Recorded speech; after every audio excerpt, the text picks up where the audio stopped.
Assalamualaikum warahmatullahi wabarakatuh. Perkenalkan kami dari kelompok 1 mata kuliah Ekonomi Politik yang hari ini akan membahas mengenai ilmu politik dan ilmu ekonomi. Sebelumnya perkenalkan nama saya Alvina Muradul Muyon, NIM 288. Nama saya Royan Effendi, NIM 256. Nama Angga Wahyudi dengan NIM 277. Perkenalkan, nama saya Priagung Anggita Aji, nomor induk mahasiswa 12402193252. Di sini saya akan menjelaskan mengenai hubungan ilmu politik dengan ilmu ekonomi. Dilihat dari pengertiannya, ilmu politik merupakan salah satu ilmu yang mempelajari mengenai kehidupan politik di suatu negara. Kegiatan dalam suatu negara yaitu mencangkup proses penentuan tujuan dari suatu negara dan cara melaksanakan ataupun mencapai tujuan tersebut. Kemudian dalam upaya pencapaian tujuan, kita perlu adanya kebijakan-kebijakan umum yang mana di dalamnya terdapat pengaturan dan pembagian ataupun alokasi dari sumber-sumber yang ada yang hanya dapat dilakukan oleh pihak-pihak yang memiliki wewenang ataupun kekuasaan. Sedangkan ilmu ekonomi merupakan ilmu yang mempelajari upaya manusia dalam memenuhi kebutuhan hidupnya, baik secara perorangan maupun kelompok dengan mempergunakan segala perangkat fasilitas yang berhubungan dan mendukung usaha yang dilakukan kegiatan ekonomi, yang mana dimaksudkan agar memperoleh kesejahteraan ataupun kemakmuran masyarakat. Kemudian kegiatan ekonomi ini dapat berupa kegiatan produksi, konsumsi, maupun distribusi.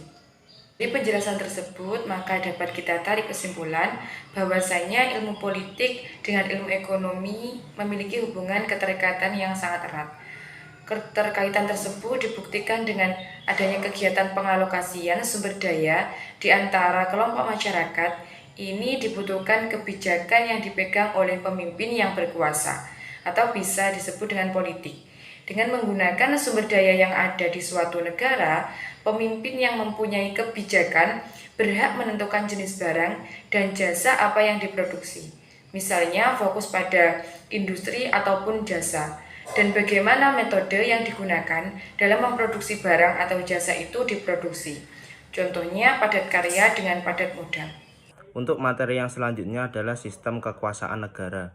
Menurut Rusadi Kantra Prawira, sistem merupakan kesatuan yang di dalamnya terdapat unsur-unsur yang saling terkait dan juga fungsional yang memiliki sifat keterkaitan kohensif, sehingga bentuk totalitas unit tersebut terjaga utuh konsistensinya.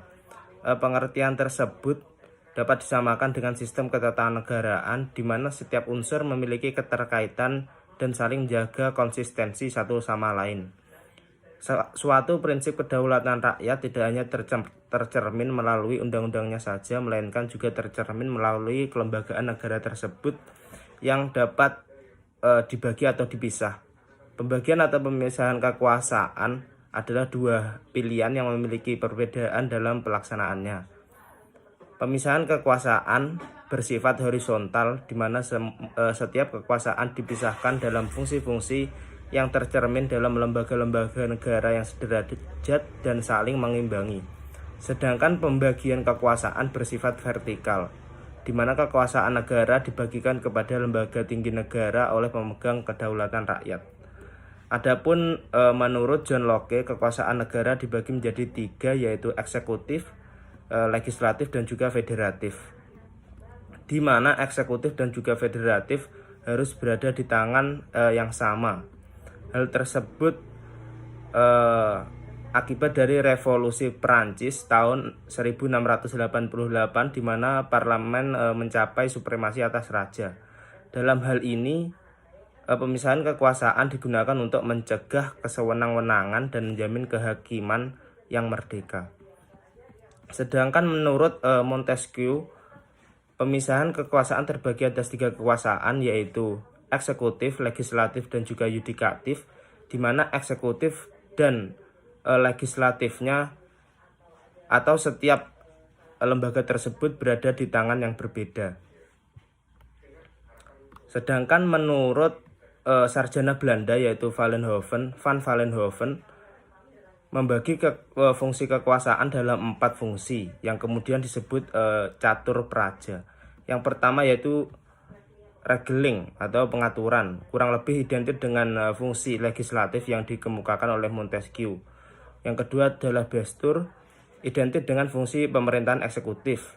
Yang ketiga adalah peradilan, yang keempat adalah politik, yang menurutnya merupakan fungsi untuk menjaga ketertiban dalam masyarakat dan peri kehidupan bernegara. Pemikiran dari ketiga ahli hukum tersebut dapat menjadi sebuah kesimpulan, yaitu sebagai suatu reaksi terhadap absolutisme dan menggunakan suatu bentuk negara berdasarkan atas hukum yang didasarkan pada pemisahan kekuasaan sebagai jaminan kebebasan.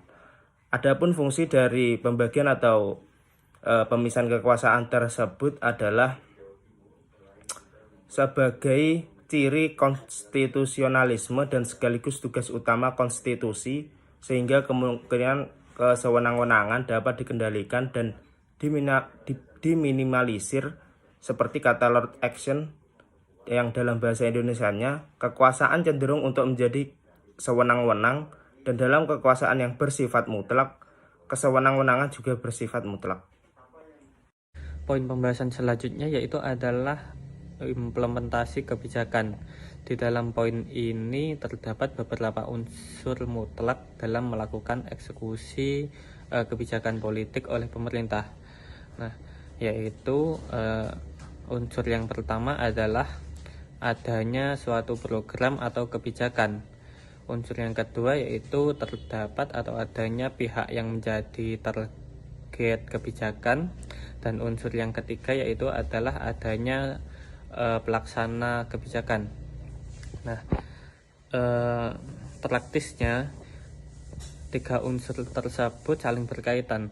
Sebagai contoh, ketika sebuah pemerintah ingin melakukan atau menerapkan kebijakan politik terhadap batasan perdagangan antar negara, maka dalam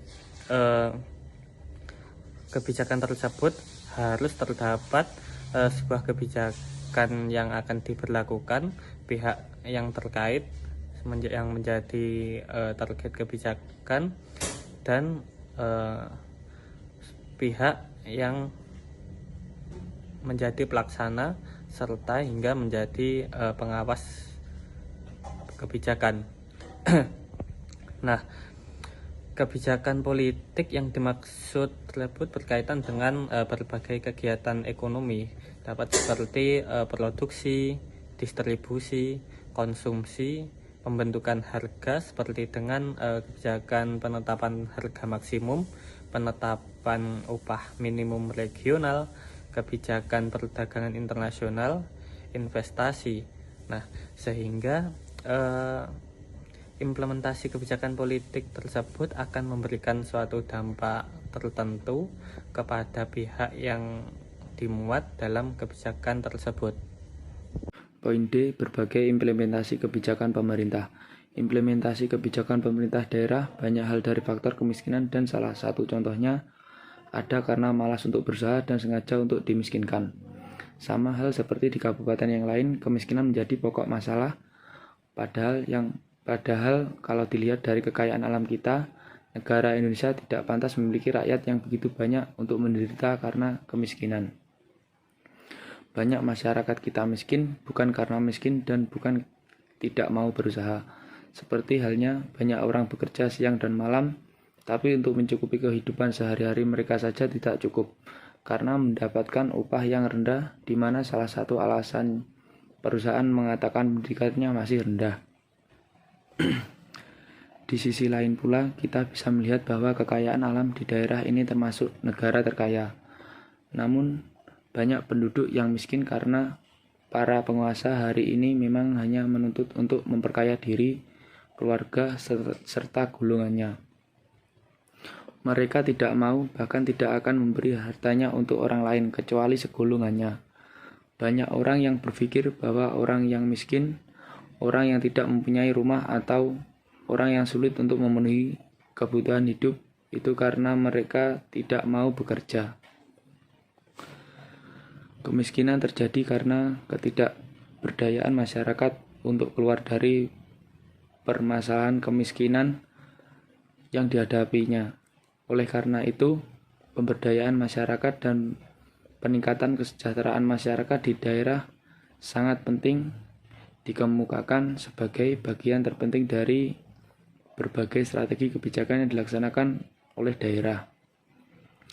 Melalui strategi yang terencana dengan baik, pemberdayaan masyarakat dilakukan tidak hanya untuk memenuhi kebutuhan formal organisasi dan bersifat sporadis seolah-olah mempunyai tujuan. Berbagai kebijakan dan program pemerintah selama ini telah dilaksanakan dalam rangka menanggulangi kemiskinan di Indonesia, antara lain bantuan langsung tunai, program pengembangan kecamatan, program Raskin, dan subsidi BBM, serta program penanggulangan kemiskinan perkotaan. Kebijakan digulirkan sebagai wujud konkret kepedulian dan komitmen pemerintah dalam rangka penanggulangan kemiskinan. Jadi implementasi kebijakan pemerintah merupakan tindakan yang dilakukan oleh pemerintah daerah untuk mencapai tujuan yang telah ditetapkan dalam suatu keputusan kebijakan. Akan tetapi, implementasi pemerintah daerah membuat kebijakan juga harus mengaji terlebih dahulu. Apakah kebijakan tersebut dapat memberikan dampak yang baik ataupun dampak yang buruk. Sekian presentasi dari kelompok kami. Apabila ada kurang lebihnya kami mohon maaf. Wassalamualaikum warahmatullahi wabarakatuh.